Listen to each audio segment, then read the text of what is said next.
ምርጫውን ተጠቀምና ወደ ፖይንታችን እንሂድ። ሶስት ምርጫዎችን ሰጥቻለሁ። መጀመሪያ አንተ ማን? ኧረ ህፃን ልጅ አትሁን፣ ህፃን አትሁን እንዴ! ችግር የለውም። ምርጫ ሰጥቻለሁ፣ ምርጫን ተጠቀም። ምርጫ ነው። ጥያቄም ነው። አልፈለክም? ምርጫውን መጠቀም አልፈለክም? ካልፈለክም ነው እኮ ምርጫውን ሰጥቻለሁ። ሶስት ምርጫ። አንዴ አዳምጠኝ። ሶሪ አንዴ አዳምጥ እንዴ! አንዴ አዳምጥ። ትልቅ ሰው አይደለ እንዴ? ምራቅ ያወጣ ሰው እኮ ነው። አንዴ አዳምጥ እሺ። ሶስት ምርጫ ሰጥቻለሁ ለመዋየት፣ ለውይይት ከደረስክ ማለት ነው። ለአቅመ ውይይት የመጀመሪያው ባይብል ወይስ ቁርአን? የትኛው ነው የአምላክ ቃል? የመጀመሪያው። ሁለተኛው ደግሞ ኢየሱስ የባህሪ አምላክ ነው ወይስ አይደለም? ሁለተኛው ነው። ሶስተኛው እና የመጨረሻው ስላሴ ወይም ደግሞ የስላሴ ትምህርት መጽሐፍ ቅዱሳዊ ነው ወይስ አይደለም በሚል ነው። ከሶስቱ ምረጥና አንደኛውን ንገረኝ። ይኸው ሰጥቻለሁ፣ አንድ ድል ሰጥቻለሁ። ሂድ ቀጥል። መጀመሪያ እመን። አንተ ምን አለ? ይሄ በቃ አንተ ህፃን ልጅ ነህ ማለት ነው። እኔ ከበሰልክ ከበሰለኛ ፓስተር ነህ። እኔ እኮ ይኸውላችሁ እንግዲህ ያጀማ እንደምትመለከቱት አልፈለገም ውይይቱን። ምርጫ ሰጥቻለሁ፣ ጥያቄ ነው እንጂ ምርጫ አይደለም እያለ ነው ያለው። ስለዚህ እኔ ጥያቄና መልስ አልጀመርንም። አሁን ምርጫ ነው የሰጠው። ምርጫውን መጠቀም ያለ መጠቀም አንድ ድል ልስጥህ። እሺ አንድ ድል ልስጥህ። እሺ አንድ ድል ልስጥህ። አንድ ድል ሰጠኛ። አንድ ድል እሰጥሃለሁ። ኦኬ ከሶስቱ ምረጥ አሁን ካልኩ የመጨረሻውን። በጣም ጥሩ። ስላሴ ላይ ማለት ነው። ኦኬ አሁን ደቂቃ ይሰጣል። ስለ ስላሴ ከባይብል ጠቅሰህ ጠቅሰህ ትናገራለህ። 3 ደቂቃ ተሰጥቷል። ይኸው 3 ደቂቃ ቢብሊካል ጠቅሰህ ጠቅሰህ።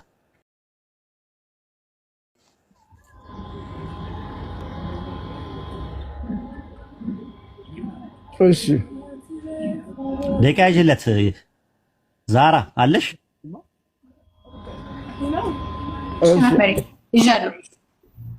ያዥለት ና ሲጨርስ አቁም በይው። እሺ ስለ ስላሴ ለማውራት መጽሐፍ ቅዱስ ላይ ሲናገር ስላሴ የሚለው ቃል የተጠቀሰ የለም፣ ግን ስላሴ እንዳሉ እኛ እንረዳለን። አሁን ለምሳሌ በአብ በወልድ በመንፈስ ቅዱስ ስም ሲል ሶስቱ በአንድ ላይ የተጠሩበት ቦታ አለ። እያጠመቃችሁ ደቀ መዛሙርቴ አድርጓቸው ይላል። ሁለተኛ ነገር ደግሞ ሲል ጌታ ኢየሱስ ክርስቶስ አምላክ ተብሎ የተጠቀሰበት ቦታ አለ መጽሐፍ ቅዱስ ላይ። ጌታን ተብሎ የተጠቀሰበት አለ መጽሐፍ ቅዱስ ላይ። ስለ መንፈስ ቅዱስ ሲናገር ደግሞ ምናልባት ብዙ ቦታ ተጠቅሷል። ስለ መንፈስ ቅዱስ ከተጠቀሱት መካከል በብሉይ ኪዳን ላይ ሲሄድ ኢዮብ ምዕራፍ 33 ይመስለኛል የእግዚአብሔር መንፈስ ፈጠረኝ ይላል። እግዚአብሔር ፈጠረኝ ሳይሆን እያለ ያለው የእግዚአብሔር መንፈስ ፈጠረኝ ሲል መንፈስ ቅዱስ እንዳለ፣ መንፈስ ቅዱስ ፈቃሪ እንደሆነ ያስረዳል ያክፍል ላይ። ስለዚህ እግዚአብሔር እንደምትሉት አብ ብቻ አይደለም ወይም አንድ ነው፣ አንድ ብቻ ነው ብላችሁ ሌላ የለም ስላሴ የለም ብላችሁ እንደምታምኑት አይደለም መጽሐፍ ቅዱስ የሚያስረዳው። ስለዚህ የኔ መነሻ ሐሳቤ ይሄ ነው። ሚኪ ቻርጀር አንጣልኝ እስኪ ሊዘጋብኝ ነው። ዛሩ ጨርሷል ወይስ ደቂቃውን ጨረሰ ወይስ ልቀጥል? ዛሩ ደቂቃው አንዴ ቀለው አውራ ኦኬ ጥሩ። እንግዲህ እንደምትመለከቱት ነው። አንድ ጥቅስ እንኳን ሳይጠቅስ ነው የወረደው። አንደኛ ነገር ደግሞ ስላሴ የሚለው ቃል ባይብል ላይ የለም። አዎ እውነት ነው። ግን ስላሴ የወከለው ሐሳብ ራሱ ባይብል ላይ የለም። ለምሳሌ ኦሪት ዘዳግም ምዕራፍ 32 ቁጥር 39 ላይ አሁንም እኔ ብቻዬን እንደሆንኩኝ ከእኔ በቀር አምላክ እንደሌለ እወቁ ይላል። እኔ ብሎ የሚናገር አንድ ማንነት ነው ያለው። ትንቢተ ኢሳይያስ ምዕራፍ 44 ቁጥር 6 ላይ የእስራኤል ንጉሥ ያህዌ የሚቤዘ የሠራዊት ጌታ እግዚአብሔር እንዲህ ይላል፣ ከእኔ በቀር ሌላ አምላክ የለም እያለ ነው የሚናገረው።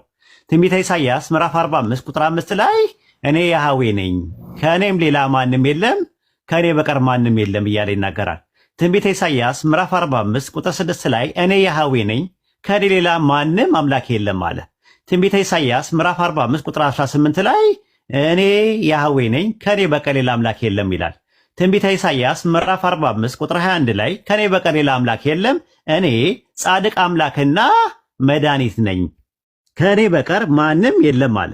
ኢሳይያስ ምዕራፍ 45 ቁጥር 22 ላይ እኔ አምላክ ነኝና ከእኔ በቀር ሌላ አምላክ የለም፣ ወደ እኔ ዞር በሉ ትድናላችኋል።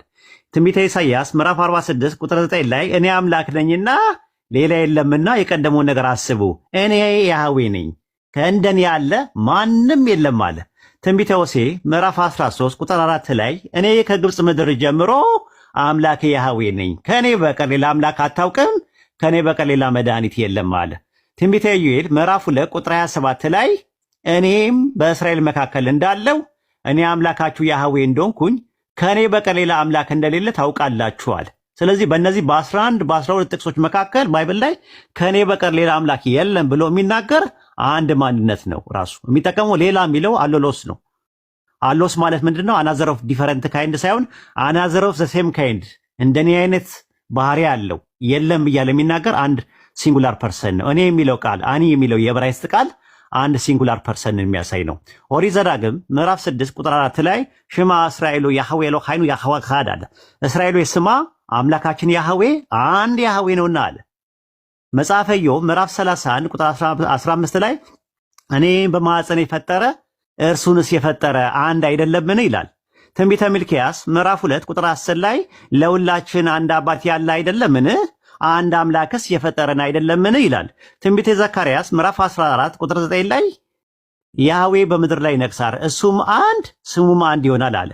ወደ አዲስ ኪዳንም ስንመጣ ማርቆስ ወንጌል ምዕራፍ 10 ቁጥር 18 ላይ ለምንድን ነው እኔን ቸር የምትለኝ ከአንዱ አምላክ በስተቀር ቸር የለም በማለት ኢየሱስ ከአንድ አምላክ ራሱን አውጥቶ ነው የሚናገረው።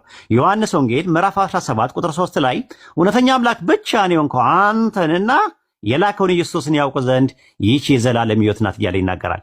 አንደኛ ቆሮንቶስ ምዕራፍ 8 ቁጥር 4 ላይ ከአንዱ በቀር ማንም አምላክ እንደሌለ እናውቃለን አለ። ከዛ ቁጥር 6 ላይ ነገር ሁሉ ከእርሱ በኩል የሆነ አንድ አምላክ አብ አለን ይላል። ባይብል ላይ አምላክ አብ፣ ወልድ፣ መንፈስ ቅዱስ ናቸው የሚል የለም። ወይም ደግሞ አንዱ አምላክ ሶስት አካላት አለው ወይም አንዱ አምላክ በሶስት አካላት ተገለጠ የሚል ጥቅስ የለም። ስላሴ ማለት ቃሉ ባይኖርም ሐሳቡ ባይብል ላይ አለ ብለው የሚሉት ሐሳቡ ምንድነው ስንል አንድ አምላክ በሶስት አካላት ተገለጠ ወይም እነዛ ሶስት አካላቶቹ አንድ አምላክ ናቸው የሚል ትምህርት ባይብል ላይ የለም ማለት ነው። ደቂቃ እንጨርሻለሁ።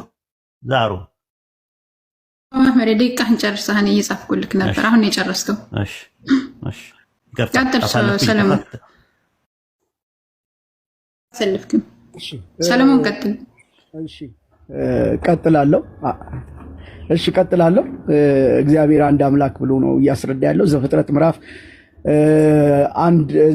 ምዕራፍ 2 ላይ ሲናገር የሰው ልጅ እንደ ምሳሌያችን እንደ ምሳሌያችን እንፍጠር ይላል። 15 ላይ ዘፍጥረት 15 ላይ ሲናገር ደግሞ የሰው ልጆች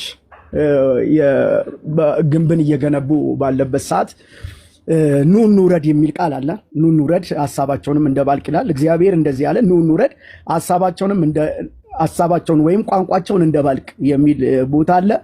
እግዚአብሔር አንድ ነው ብሎ እንደሱ የሚያስብ ከሆነ በተናጠል የሚያስብ ከሆነ አንድ ብቻ ወይም አላህ ብሎ እሱ የሚያስበው እኛ ላይ ግን እንደዛ የሚያስብ ከሆነ እዛ ላይ እንደዛ ይላል። ሲቀጥል ዕብራውያን ምዕራፍ 1 ላይ ሲናገር ምንድነው የሚለው? ስለ ልጁ ግን ይልና አምላኮች ዙፋን ለዘላለም የጸና ነው ይላል። ስለምኑ? ስለ ልጁ ነው የሚያወራው። አምላኮይ ዙፋን ለዘላለም ምን ያለ ነው?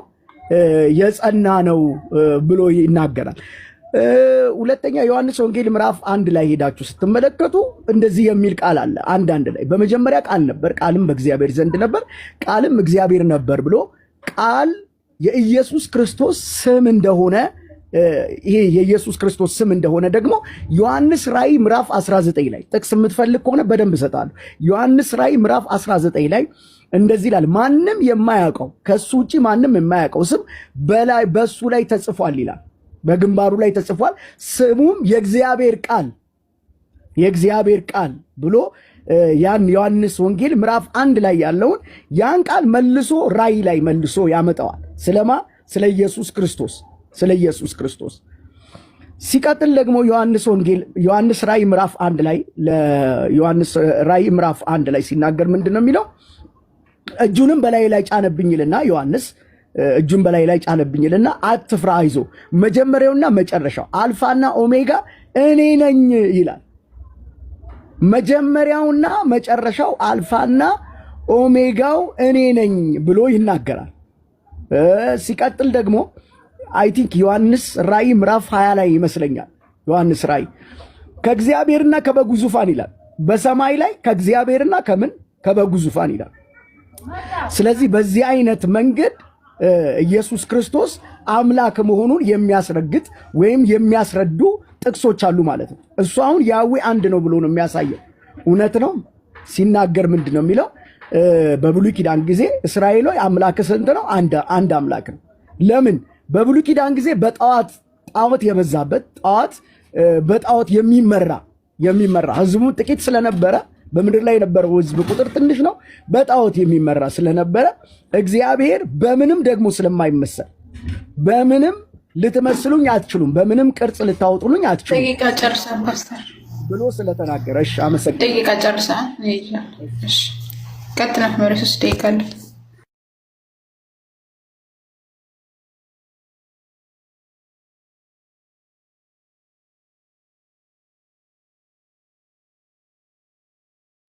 ቆይ አትጀምሩ፣ ሰዓት አልተመቸውም መሰለኝ። ኦኬ ሚዩት አደርጌ ነው። በነገራችን ላይ ተሳስታችሁ ከሆነ አላውቅም፣ ራሱማ ሚዩት እንዳደረገኝ ምንድነው የተሰጠው የሪባትል ሴሽን ጊዜ ነበረ። በሪባትል ሴሽን ጊዜ ወይም በግብረ መልስ ጊዜ እኔ በተናገርኩት ላይ ምንም የተናገረው ነገር የለም፣ ያፈረሰው ምንም ነገር የለም። ጭራሹኑ ምንድነው ያደረገው? ከአርስቱ ነው የወጣው።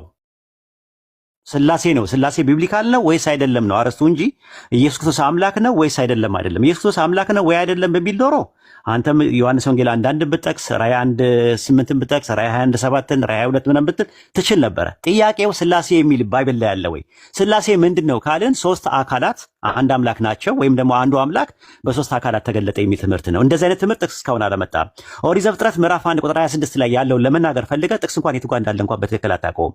ኦሪት ዘፍጥረት ምዕራፍ 2 ላይ አልክ ሰውን በመልካችን እንደ ምሳሌያችን እንፍጠር ባዩ ማን ነው? ኤሎሂም ነው። ኤሎሂም ለማን ነው ያለው? ምንም የተገለጸ ነገር የለም። ዘፍጥረት 1:26 ላይ የት ጋር ነው ስላሴን የሚያሳየው? ሶስት አካላት የሚል ነገር የለም። አንድ እግዚአብሔር አለ። ዘዳግም 6:4 ላይ ያለው እየተነጋገረ ነው ያለው። ከማን ጋር ነው እየተነጋገረ ያለው? ምንም የተገለጸ ነገር የለም። ኦሪት ዘፍጥረት ምዕራፍ 11 ቁጥር 6 ስላለው ብለህ ደግሞ 15 ብለሃል። ኑ እንውረድ ብለዋል። አንድ አምላክ አለ። አንድ አምላክ ኑ ብሎ የሚያዛቸው እነማንን ነው? መላእክትን የሚያዛቸው ወይስ ደግሞ የሆኑ ሁለት ዲቫይን ፐርሰን የሆኑ ናቸው የሚያዛቸው? ማስረጃ አላመጣህም። በጨበጣ ነው ዝም ብላ ያስቀመጥከው ነገር ማለት ነው። በተረፈ ስታወራቸው የነበረው በአጠቃላይ ነገረ ክርስቶስ ላይ ነው እንጂ ስታወራ የነበረው ትራይዶሎጂ ላይ ወይም ነገረ ስላሴ ላይ አንድ ጥቅስ እንኳን አልጠቀስክም። ስላሴን ያሳያል አንድ አምላክ ሶስት አካላት አሉት የሚል ባይብል ላይ ወይም ደግሞ እነዛ ሶስት አካላት አብ፣ ወልድ፣ መንፈስ ቅዱስ አንድ አምላክ ናቸው የሚል አንድ ጥቅስ አላመጣ። አንደኛ ጥቅሱ የቱ ጋር እንዳለ እንኳን በትክክል እንኳን አታውቀውም።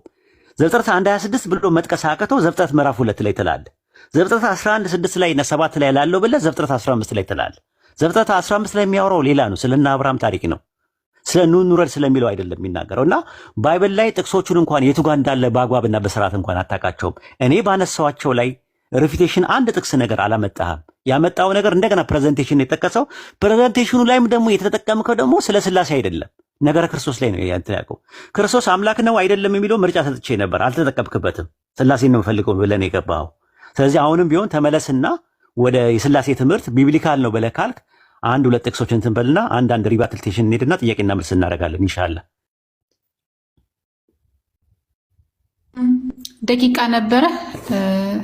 እሺ ችግር የለውም። ሰለሞን ነው ገና መርቂለት ከፈለግሽ። እሺ መርሐባሽ ቀጥሎ ገናች ለማውራት ለመናገር ያህል የኔን አግሪመንት ምንም አላፈረሰም ብሎ ስለ ስላሴ እያወራ ነበረ። ስለ ስላሴ ዘፍጥረት እኮ ምዕራፍ 2 ላይ ያለውን እኮ አነሳውልህ። ያንን ብታብራራ ዘፍጥረት ምዕራፍ 2 እና 15 ላይ ያለውን ብታብራራልኝ ጥሩ ነው። እኔ አሁን ደግሜ የምጠይቅ ያንን ነው። ስለ ስላሴ አይደል ያልከው? አንድ አምላክ ያዌ አይደል ብለህ እየጠራ ያለው? እንደ መልክ እንደ ምሳሌያችን እንደ አምሳላችን እንፍጠር ያለው ማንን ነው? ሲቀጥል ኑ እንውረድ ያለው ከየት ነው የሚወርዱት? እነዛ እነማን ናቸው? ቋንቋቸውን እንደባልቅ የተባሉት እነማን ናቸው? ይሄንን እንድታብራራልኝ አመሰግናለሁ። ምንም እኮ አንደኛ አሁንም ስተትን ደገምከው። ዘፍጥረት 1:26 ላይ ነው ያለው፣ ዘፍጥረት 2 ላይ አይደለም። ዘፍጥረት 11:6 ላይ ነው እያልኩ ያለሁት። ኑ እንውረድ የሚለው ያለው ቃል ዘፍጥረት 11 6 እና 7 ላይ ነው። ዘፍጥረት 15 ላይ አይደለም። ይሄ የድንጋጤ ምልክት ነው። ምንም ችግር የለውም። አልፋ አለው። እኔ ተጠያቂ መሆን የለብኝም እኮ እኔ ስላሴ የሚል ነገር ባይብል ላይ የለም። ስላሴ የሚለው ቃል ብቻ አይደለም፣ ሐሳቡ ራሱ ባይብል ላይ የለም ነው እየተናገርኩ ያለሁት። ፈጣሪ አንድ ነው ተብሎ በተባለበት ነገር ሶስት ነው የተባለበት ጥቅስ ባይብል ላይ አታገኝም። አንድም ሶስትም ነው የሚባል ነገር የለም። ትራዩን ጋር የሚባል ነገር የለም። አንተን እንደው ኦሪት ዘፍጥረት ምዕራፍ 1 ቁጥር 26 ላይ አምጥተህ አምላክ እነማንን ነው እንፍጠር ብሎ የሚለውን ነገር አንተን ማብራራት ያለብህ። ይሄ ምን ይባላል መሰለ? በርደን ኦፍ ፕሩፍ ፋላሲ ይባላል ማለት ነው። አንተ ማብራራት የሚገባን ነገር ሌላው ጋር ሸክም ማድረግ። እኔ ያ ዘፍጥረት 1:26 ላይ ስለ እኔን ጥቅስ ይደግፈኛል ብዬ አይደለም ያመጣው። አንተ ነህ ጥቅስ ስለ ስላሴ ያሳያል ብለህ ያመጣው። ዘፍጥረት 1:26 ላይ እግዚአብሔር እየተነጋገረ ያለው ከማን ጋር ነው ለሚለው ነገር አንተ ማብራራት ካልቻልክ እኔ ላብራራው እችላለሁ፣ የአንተን ጥቅስ ማለት ነው። ዘፍጥረት 11:6 ላይም ያለው እንደዛ ነው። ኦሪት ዘፍጥረት ምዕራፍ 11 ቁጥር 6 ላይ እግዚአብሔር ምንድነው ኑ ይላል። ኑ የሚለው ፈንክሽናል ሰቦርዲኔሽን አይደለም፣ ኦንቶሎጂካል ሰቦርዲኔሽን ነው። ለምን አምላክ አምላክን አያዝም? ራሱ ኑ ብሎ አያዛቸውም ራሱ። ለምን ኢሳይያስ ምዕራፍ 1 ቁጥር 19 ላይ ኑ እንዋቀስ ይላል። እንዋቀስ የሚለው ማንን ነው ስንል የእስራኤልን ሕዝብ ነው። ኦሪት ዘፍጥረት ምዕራፍ 11 እግዚአብሔር ይሄ አንድ እግዚአብሔር ዘዳግም 6:4 ላይ ያለው እግዚአብሔር እነማን ነው ኑ የሚለው? ሁለት ፐርሰኖችን ወልድና መንፈስ ቅዱስን ነው። ማስረጃ ማምጣት አለብህ። እኔ ግን መላእክትን ነው ብዬ እላለሁ። ለምን መጽሐፈ ኩፋሌ ምዕራፍ 10 ቁጥር 13 ላይ ምን ይላል? እግዚአብሔርም አለ መልአኩ ሲናገር ኑ እንውረድ አለን ብሎ ይናገራል። መጽሐፈ ኩፋሌ ምዕራፍ 4 ቁጥር 4 ላይ አምላካችን እግዚአብሔር ለእኛ እንዲህ አለን አለ። ምን አለን? እንፍጠር አለን ብሎ ይናገራሉ። እነማን ናቸው የሚናገሩት? መላእክቶች እንደሆኑ መጽሐፈ ኩፋሌ 4:4 ላይ። አንተ ግን በጀርባው ላይ ዘፍጥረት 1:26 ላይ እግዚአብሔር ኑ እንፍጠር እያለ ያለው ለነማን እንደሆነ ማብራራት ያለብህ አንተ እንጂ እኔ አይደለሁም። ቢያንስ እኔ ኢንፎርሜሽን ሰጥቻለሁ ከመጽሐፈ ኩፋሌ 4:4 እና ከመጽሐፈ ኩፋሌ ምዕራፍ 10 ቁጥር 13 ላይ። አንተ ግን ይሄንን ነገር ማብራራት ራሱ አልቻልክም። ራሱ አሁንም ቢሆን ስላሴ የሚባለው ነገር 1% ሳይሆን 3% ዋን ኤሰንስ ነው። ስለዚህ 3 ፕሮሶፖን እንዳለው የሚያሳይ ከዛ እነዛ አምላክ 3 ፕሮሶፖን አለው። እነዛ 3 ፕሮሶፖኖች ደግሞ አንድ አምላክ ናቸው፣ ዋን ኤሰንስን ሼር ያደርጋሉ የሚል ማስረጃ እስካሁን አላመጣህም። እስቲ የት አለ? አምጣው። እሺ ጥሩ። ምናልባት ጥቅሱን ስጀምር የጥቅስ ቦታው መሳሳቴን እሱን እንደ ድክመት አይተህ እንደ ፍርሃት አይተህ ከሆነ በጣም እየወረደ ነው እሱ አስተሳሰብ። ሲቀጥል ግን ለምን ዋናውን ሀሳብ ለመረዳት ፈቃደኛ ከሆንክ ሲቀጥል ግን በሌላ ኑ እንውረድ ሲል ምን ማለቱ ነው አልክ አንተ። ኑ እንውረድ ማለት ኑ እንዋቀስ ይላል እግዚአብሔር አልክ። እውነት ነው። ኑ እንዋቀስ ያለው እስራኤላውያንን ነው። እዚህ ጋር ኑ እንውረድ ያለው ከሰማይ ነው ስልህ ምን አልክ አንተ? መልአክን ነው። መጽሐፍ ቅዱስ መልአክ ይላል አይልም። የራስን ሐሳብ እየሰጠ ነው። እዚህ ጋር አጥፋው ይሄንን መጀመሪያ የራስን ሐሳብ መልአክ የሚለው ሲቀጥል እንደ መልካችን እንደ ምሳሌያችን እንፍጠር ያለው እኔን ለምን ትጠይቀኛለህ አልክ። አንተ ከሆነ መነሻ ሐሳብ የሰጠው ለውይይት ጥያቄ አለኝ ብለህ ያነሳው ያንን ነው። እኔ መለስኩልህ ምን ብዬ? ዘፍጥረት ምዕራፍ 2 ላይ ምዕራፍ 1 ብዬ ተሳስቼ ነበር አይደል? ስላደረምከኝ አመሰግናለሁ። ቴንኪው በጣም። ዘፍጥረት ምዕራፍ 2 ላይ ያለውን ቃል እንደ መልካችን እንደ ምሳሌያችን እንፍጠር ሲል በዛ ውስጥ ስላሴ ያሉ እኛ እንረዳለን ብዬ ነገርኩህ አንተ። ይሄንን አንተ ነህ ማፍረስ ያለብህ። አይ ኖ ብለህ ማፍረስ ያለብህ አንተ እንጂ እኔ አይደለሁም። እኔማ ተረድቼ ተቀብያለሁ። ሲቀጥል ዘፍጥረት ምዕራፍ 11 ላይ 11:15 ሲናገር ምንድነው የሚለው? ኑ እንውረድ ይላል። ቋንቋቸውን እንደባልቅ ብሎ ይናገራል። መልአክ ናቸው አለ።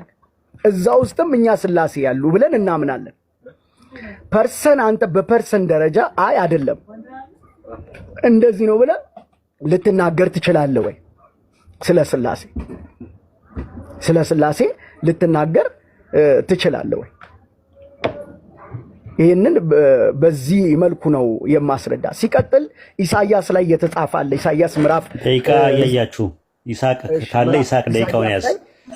ደቂቃ አልቋል። ደቂቃ ስለያዛችሁ ነበር። አንተ እንዴ ደቂቃውንም የምትይ ነው? አይ ደቂቃ እኔ እያያዝኩ ነው። ምክንያቱም እያየችው አይደለችም እሷ እያያዘች ካውንተሩ አልቋል። ኡስታዝ ካውንተር አስቀምጬ ነበር። ካውንተሩ አልቋል። ያ ማለት 3 ደቂቃ እንጨርሳለን። ኦኬ ደቂቃው ያዝለትና ደቂቃ እንትን በሉ። ምክንያቱም እኔ ያልኩት ምንድነው ደንግጣል ነው ያልኩ እንጂ ፈርታል አላልኩኝም። ብትፈራ ኖሮ መታ አትወያይም ነበረ። የሚፈራ ሰው አይወያይም መጥቶ። አንተ አልፈራህም፣ ግን ደንግጣል። መደንገጥ የሚታወቀው ጥቅሶቹ አግባቡ ቤቱ ጋር እንዳሉ እንኳን ተደናብረሃል። ያንን ነው ልልሽ ያልኩት ነገር። ወደ ጥያቄና መልስ እንሂድ። አሁን የጥያቄና መልስ ጊዜ ስለሆነ ወደ ጥያቄና መልስ እንሂድ። ኦሪት ዘፍጥረት ምዕራፍ 11 ቁጥር 6 ላይ ስላሴን የሚያሳየው እንዴት ነው? ኑ የሚለው እግዚአብሔር እነማንን ነው? አንድ እግዚአብሔር አለ። ዘዳግም 6:4 ላይ ስማ እስራኤሉ ያህዌ ኤሎሃይኑ ያህዌ ኻድ አለ። እስራኤሎች ስማ አምላካችን ያህዌ አንድ ያህዌ ነው ይላል። ይሄ አንድ ያህዌ አምላካችን ያህዌ ኑ ብሎ ያለው እነማንን ነው? ማስረጃ ስጠኝ እስቲ። እከሌን በለኝና ከዛ በኋላ ስላሴን እንገነባለን። ይሄ ነው ጥያቄ። ወደ መልሱ ግባ።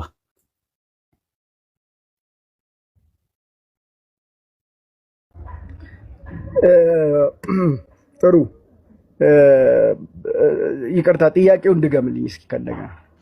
ኦሪት ዘፍጥረት ምዕራፍ 11 ቁጥር 6 ላይ ያህዌ ወይም ደግሞ ዮዴሄ ባፔ የሚባለው ዘዳግም 6:4 ላይ ያለው አንዱ አምላክ አንዱ ያህዌ የሚባለው ኑ የሚለው እነማንን ነው? ፊት ለፊት ኑ እያላቸው ያለው እነማንን ነው? እከሌ በለኝ አንተ። ዘፍጥረት 11:6 ላይ እከሌ በለኝ። ስላሴን ጭራሹን አያሳየም ጥቅሱ። እኔ እነማንን እንደሆነ ማስረጃ ሰጣለሁ። ኮሜንተሪ ማስረጃ አለኝ፣ የአይሁዳኖች ማስረጃ አለኝ፣ ኢቭን የትውፊታዊ ማስረጃ አለኝ። አንተ ግን እከሌን እነዚህን ነው ኑ እያለ የሚለው ነገር ማስረጃ ስጠኝ ነው እያልኩ ያለሁት። ኑ እንውረድ ኑ ያለው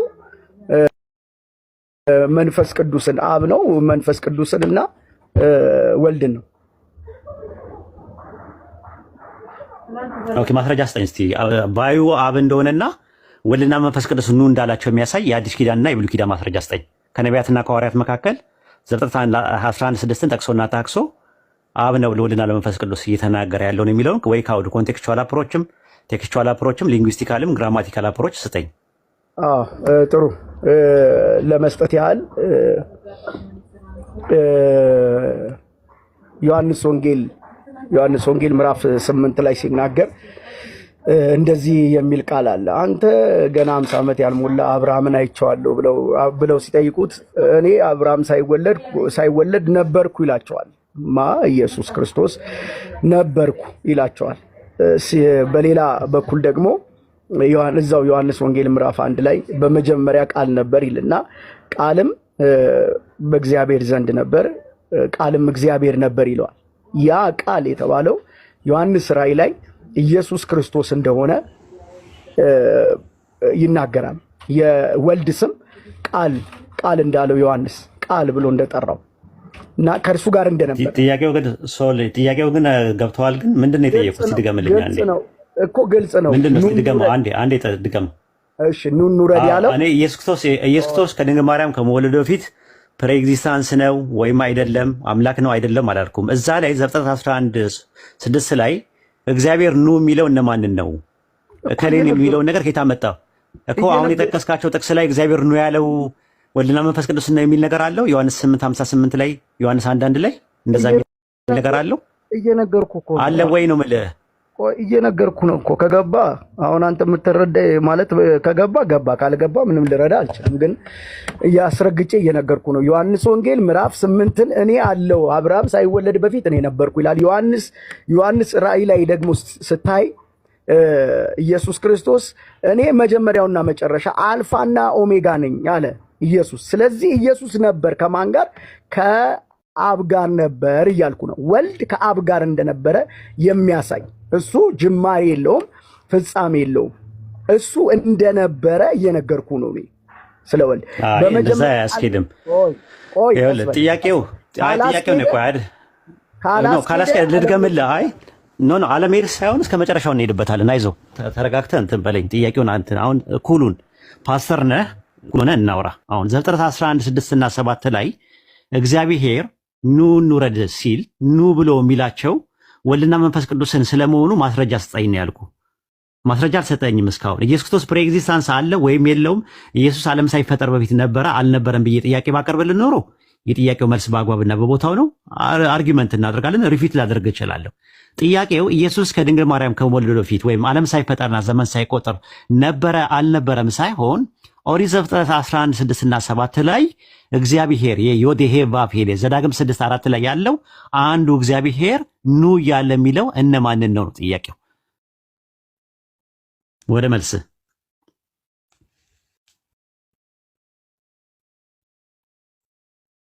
ከዚህ ሌላ መልስ የለኝም።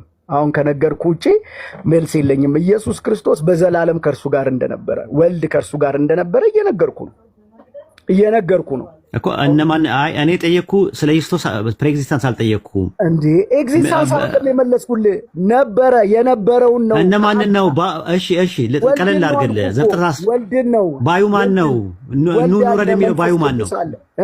ማን ነው ባዩ? ኑ ኑረድ ባዩ ማን ነው? ኑ ኑረድ ያለው ማን ነው? ባዩ ማን ነው? አብ። ማስረጃ ስጠኝ እስቲ ባዩ አብ ስለመሆኑ። ጥሩ አብ ስጠኝ። አዎ ይኸውልህ አብ መጽሐፍ ቅዱስ ሲናገር እንደዚህ ይላል። አብን እንደ አባት ወልድ እንደ አባት ነው የሚያየው። መንፈስ ቅዱስም አለ። ነገር ግን አብን እንደ አባት የመሳል ወይም እሱ የተናገረበት የጠየቁ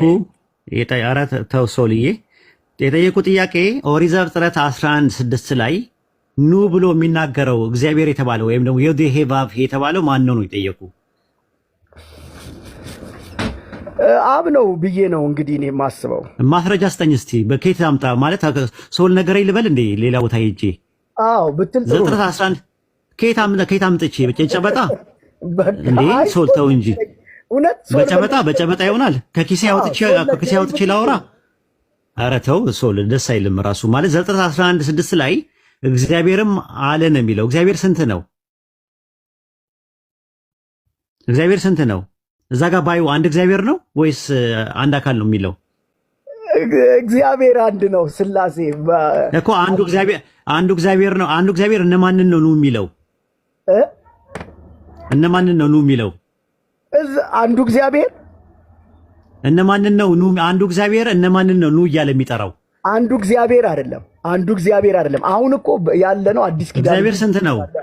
ኖ ዘዳግም 6:4 ላይ ያለው እግዚአብሔር አይደለ? ዘፍጥረት 11:6 ላይ እየተናገረ ያለው እግዚአብሔርም አለ ይላል። ያ አንዱ እግዚአብሔር እነማንን ነው ኑ የሚለው? ኑ የሚለው እነማንን ነው? ሲጀመር ወልድና መንፈስ ቅዱስ እኮ ከአብ ጋር ነበሩ አብረው። ኑ እንዴት ይላቸዋል? ራሱ ኑ እንዴት ይላቸዋል? ኑ ብሎ የሚያዛቸው ማን ነው? ፈንክሽናል ሰቦርዲኔሽን ሳይሆን ኦንቶሎጂካል ሰቦርዲኔሽን ነው የሚያሳየው። ኦንቶሎጂካል ሰቦርዲኔት አለ እንዴ በስላሴ መካከል? አንተ እንደምታየው ኦንቶሎጂካል ሰቦርዲኔሽን አለ በስላሴ መካከል? ሶል ኦንቶሎጂካል ሰቦርዲኔሽን አለ ወይ በትሪኒቲ መካከል? ምን ማለት ነው እሱ? ነው የምልህ። ቴዎሎጂ አልተማርክም? አልተማርኩም። ታዲያ ሳትማር እንዴት እንደዚህ አይነት ቦታ ትመጣለህ? እሺ ልድገምልህ። አለመማሬ አንተን ቁጭ ብድግ ከማድረግ አያግደኝም። አለመማሬ ችግር የለውም። አይዞህ ኩልዳውን አሁን ምንም ችግር የለም። ልንገርህ ትርጉሙን ልንገርህ። ቆይ ተረጋጋና ትርጉሙን ልንገርህ። አልማር ነው እስካሁን የቆየሁት ከአንተ ጋር ባይዘው። ቆይ ወደ ሌላ ነገር አትየው፣ ወደ ፖይንቱ ሂድ። ኦሪት ዘፍጥረት 11:6 ላይ ኑ ብሎ የሚያዛቸው የባህሪ መገዛዛትን ነው የሚያሳየው ወይስ የግብር መገዛዛትን ነው የሚያሳየው? ባህሪ መገዛዛትን ተመልከት። እንግዲህ የባህሪ መገዛዛት ካላቸው ተነጥለዋል ማለት ነው። ተመልከቱ። ያጀማ ፓስተር ነው እየሰማችሁ ነው ያላችሁት ፕሮቴስታንቶች። ኦንቶሎጂካል ሰቦርዲኔሽን በአብ በወልድ መንፈስ ቅዱስ መካከል አለ እያለ ነው ያለው።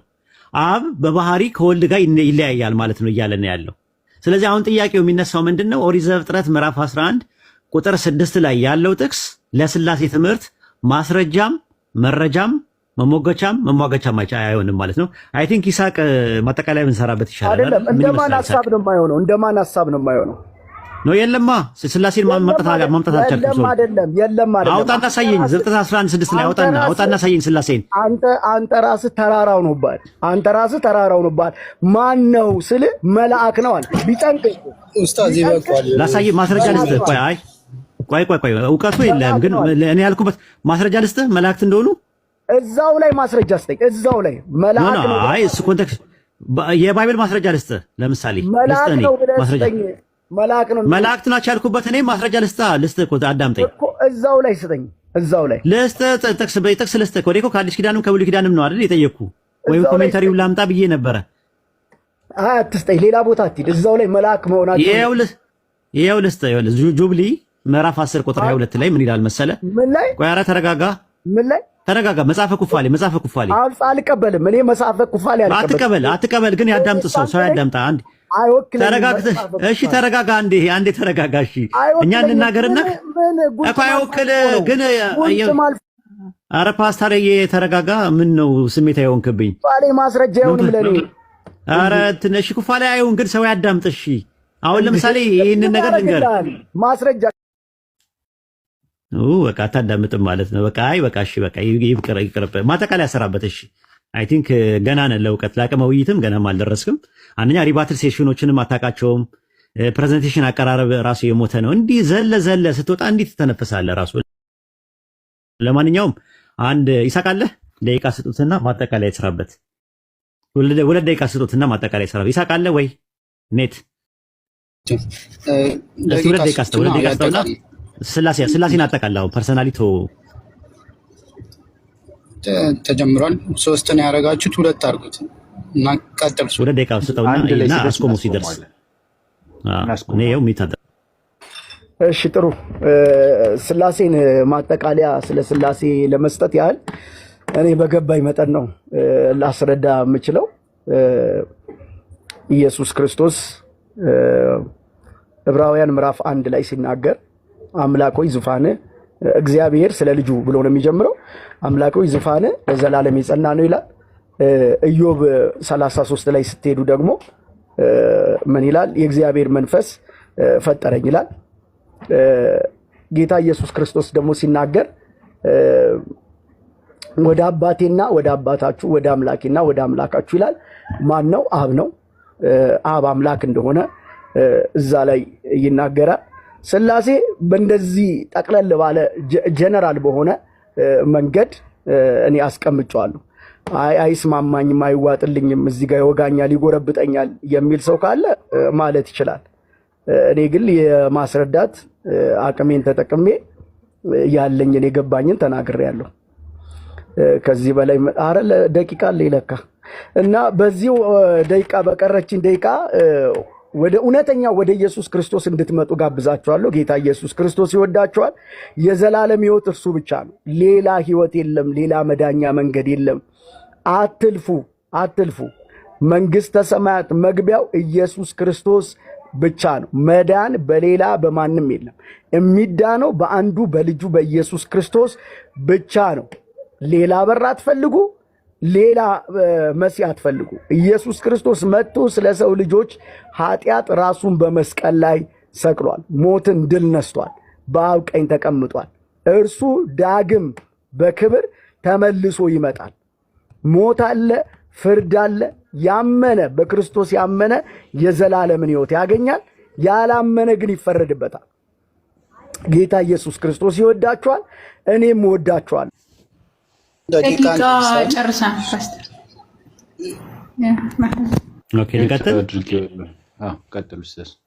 እንግዲህ እንደምታዩት ጥያቄው የስላሴ ትምህርት ነው። እሱ ግን ስለ ሳሊቬሽን ነው እያወራ ያለው፣ ስለ መዳን ነው እያወራ ያለው። እንግዲህ ማለት ከአርስቱ ሁላ ወጥቷል። ይብን ርዕስ ራሱ አመራረጥ ራሱ አይችልበትም። በርዕስ ማውራት የሚባል ነገር የለም። ለዛ ነው ፈርታል አላልኩኝም፣ እኔ ደንግጣል ነው ያልኩት። ፍርሃትና መደንገጥ ይለያያል። አንድ ሰው ፍርሃት አለማወቅ ነው ራሱ። በነገራችን ላይ አለማወቅን ስለሆነ እዚህ ጋር መተህ ተዳፍረህ ደፍረህ አልፈራህም። ነገር ግን ደንግጣል ሳታስበው። አንደኛ ጥቅሶቹ በአግባቡ የቱ ጋር እንዳሉ አታውቃቸውም። ከርዕሱ ትወጣለህ። ስላሴ የሚባለውን ትምህርት ማብራራት አልቻልክም ሁላ። ስለዚህ እኔ የጠየቅኩት ጥያቄ ምንድነው? ዘፍጥረት 11:6 ላይ አንተ ያመጣው ጥቅስ ላይ እግዚአብሔር ኑ የሚለው እነማንን ነው ስለ መልስ መስጠት አልቻልክም። ጭራሹኑ እኔ መጽሐፈ ኩፋሌ ምዕራፍ 13 ቁጥር 10 ላይ ምዕራፍ 10 ቁጥር 13 ላይ ሲናገር ምንድነው የሚለው? መልአኩ ሲናገር አምላካችን እግዚአብሔር ለኛ እንዲህ ያለን ኑ እንውረድ አለን ብሎ ይናገራል። ይሄ እየሰጠው ያለው ባትቀበለው እንኳን ኢንፎርሜሽን ነው ራሱ። ታርገም ዮናታን ላይ ስትመለከተው ኦሪት ዘፍጥረት ምዕራፍ 11 ቁጥር 6 ላይ ያለውን የሚጠቀመው ለመላእክቶች ናቸው፣ በፊቱ ለሚቆሙ መላእክቶች አላቸው ነው የሚለው። ፈንክሽናል ሰቦርዲኔሽን የሚባል ነገር አምላክ ጋር ከሌለ፣ ኦንቶሎጂካል ሰቦርዲኔሽን ካለ ትንቢተ ኢሳይያስ ምዕራፍ 1 ቁጥር 18 እና 19 ላይ ኑ እንዋቀስ ብሎ ይናገራል። ኑ ብሎ ካለ ራሱ ጋር ያሉትን ነገሮች አይደለም ኑ የሚለው። አብና ወልድ መንፈስ ቅዱስ በሞድ ኦፍ ኤግዚስተንስ ወይም በኩነት አንድ ላይ ናቸው ያሉት ከተባለ እንዴት ነው አብ ወልድና መንፈስ ቅዱስ ኑ ብሎ የሚላቸው? ሎጂካልም አይደለም ራሱ። ይሄንን ማብራራት አልቻልክም። የአንተን ጥቅስ ላብራራልህ ብዬ ላገዘ እንጂ ስላሴን የሚያፈርስ ነገር ነው ብዬ አይደለም ያመጣሁት። ስላሴን ግን አይደግፍም ብዬ ነው ያመጣሁት። ስላሴን አይደግፍም ብዬ ያመጣሁት ጥቅሶችን ጭራሽ ነው ዝር ብላ አላያቸውም ራሱና ከኦሪት ዘፍጥረት እስከ ራዕየ ዮሐንስ ድረስ በተመለከትና በታነበው you could not found out any single verse about Trinity። ስለ ስላሴ አንድ ጥቅስ ማምጣት አትችልም። ሶስቱ አካላት አንድ አምላክ ናቸው የሚልና አንዱ አምላክ ሶስት አካላት አለው እንዘ አሐዱ ሰለስቱ ወንዘ ሰለስቱ አሐዱ ይሴሌሱ በአካላት ወይ ተዋሕዱ በመለኮት ትራዩን ጋድ አንድም አምላክ ሶስትም የሆነ አምላክ የሚል ባይብል ላይ የለም። ነቢያትና ሐዋርያት አንድ ባሉበት አፋቸው ውልብ ብሎባቸው አንድም ሶስትም ነው ብለው አስተምረው አያውቁም። ሶስት የሚባለው ቃላት ራሱ አይደለም፣ ሶስት የሚባለው ፊደል ራሱ እግዚአብሔር አካባቢ ላይ ድርሽ ብሎ አያውቅም።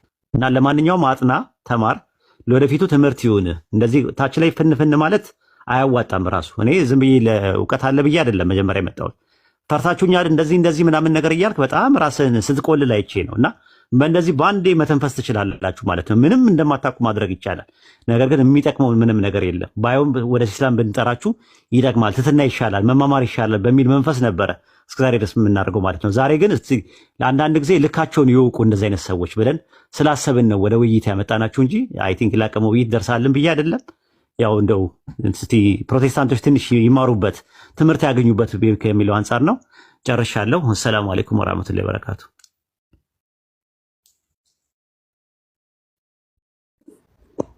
መቀጠል ትችላላችሁ። ያጀማ ጨርሰናል። ጃቢር አንዴ ሪኩዌስት ላክ።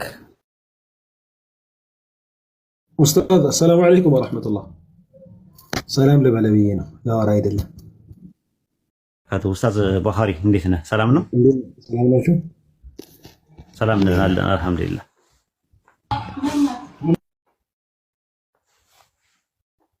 አቡበከር አንዴ ሪኩዌስት ላክ።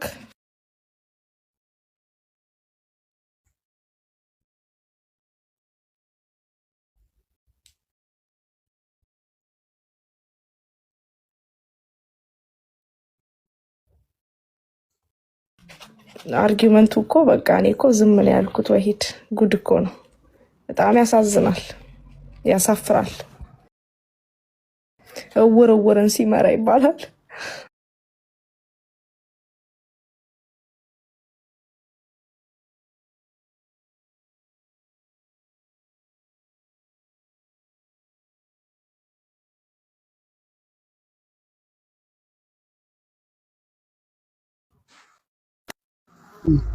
በነገራችን ላይ ፓስተር ነው ሲባል ደህና የተሻለ ያውቃል ብዬ ነበረ። አንደኛ ለሚጠቅሳቸውም ጥቅሶችን አያውቃቸውም። ኡስታዝ ነበር እያረመ የነበረው። ኦሪት ዘፍጥረት ምዕራፍ 2 ነው ደጋግሞ ሲሳሳት የነበረው። ቢያንስ አንድ ሰው በጣም የታወቀ ጥቅስ ነው እንግዲህ ዘፍጥረት 1:26 ላይ ያንን ጥቅስ ከአንድም ሁለቴ ኡስታዝ ሲያረመው የነበረው።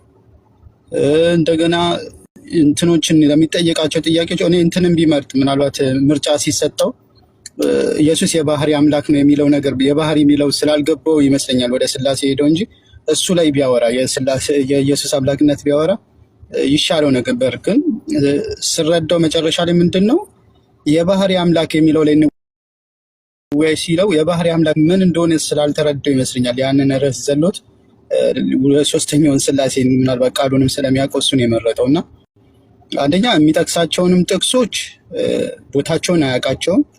ሁለተኛ ደግሞ ስለምን እያወራ ስለምን ውይይቱ ርዕሱ ራሱ ምንድን ነው?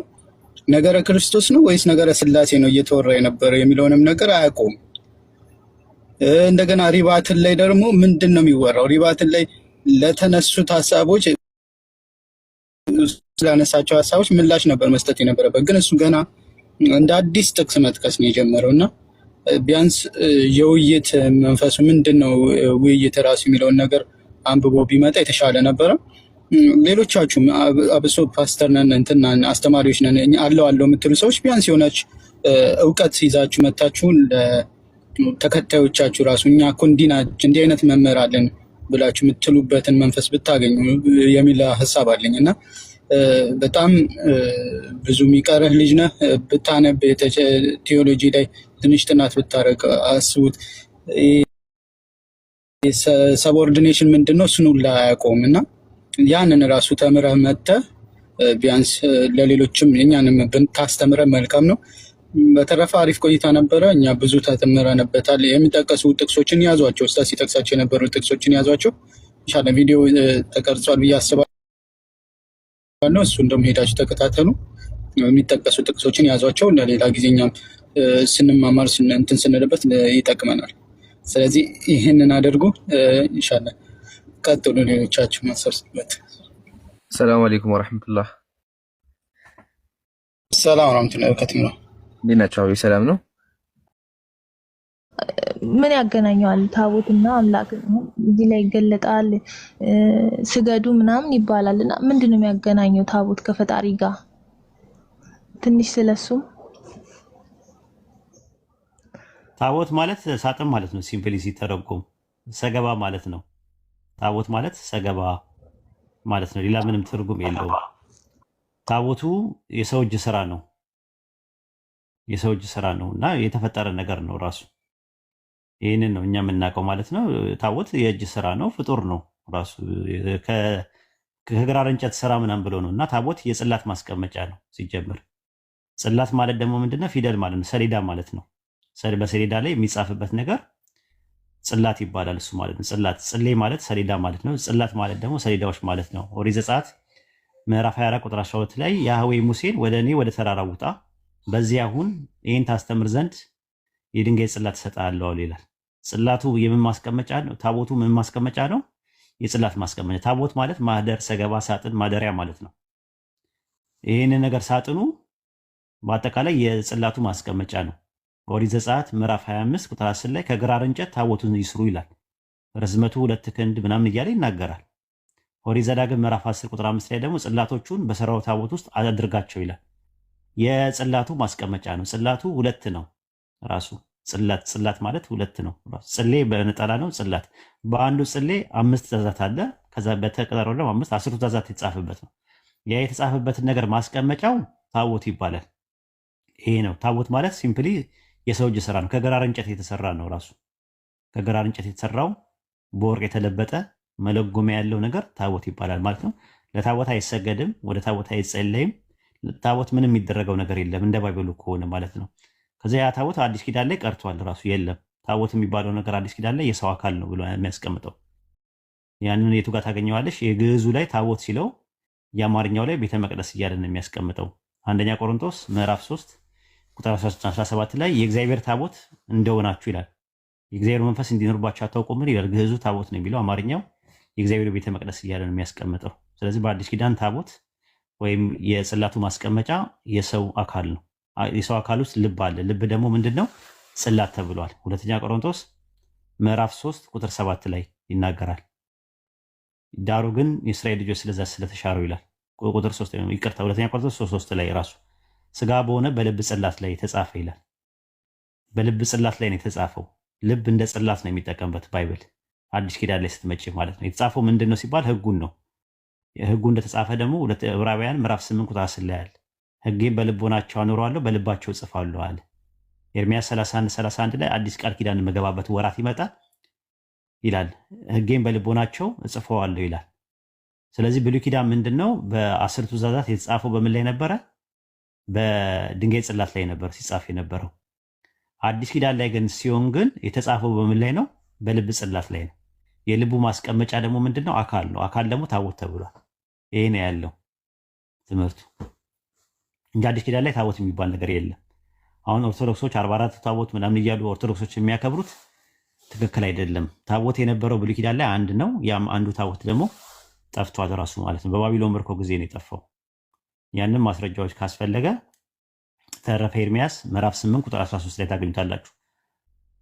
ባሮክና ኤርሚያስ ሁሉ ወደ ቤተ መቅደስ ገቡ፣ የሚያገለግሉበት ዕቃ ሁሉ ማለት እነ ታቦት ሁሉ ነገር ጌታ እንዳዛቸው ለምድር ሰጧት፣ ምድርም ያን ጊዜ ተቀበላ ዋጠችው ይላል። ምኑን? ታቦቱን ሁላ ሳይቀር ማለት ነው። ሁለተኛ ዕዝራ ምዕራፍ 1 ቁጥር 55 ላይም እንደዛ ነው የሚናገረው ማለት ነው። ዋጠችው ነው ብሎ የሚናገረው ማለት ነው። ዋጠችው እያለ ይናገራል። ከዛ አንጻር ነው እንትን የሚለው መጽሐፈ ዕዝራ ስትሄድ ምዕራፍ 9 ቁጥር 21 ላይም እንደዛ ነው የሚናገረው። መጀመሪያ በባቢሎን ምርኮ ጊዜ ተማርኮ እንደተወሰደ ነው የሚናገረው። ቤተ መቅደሳችን እንደፈረሰ፣ ታቦተ ጽዮንም እንደተማረከች፣ ንዋየ ቅድሳቱም እንደጠፉ ምልክታቸው ቀረ ይላል። ከሁሉ የሚበልጠው ታቦተ ጽዮን እንደጠፋች ቀረች ይላል። ማን የወሰደው?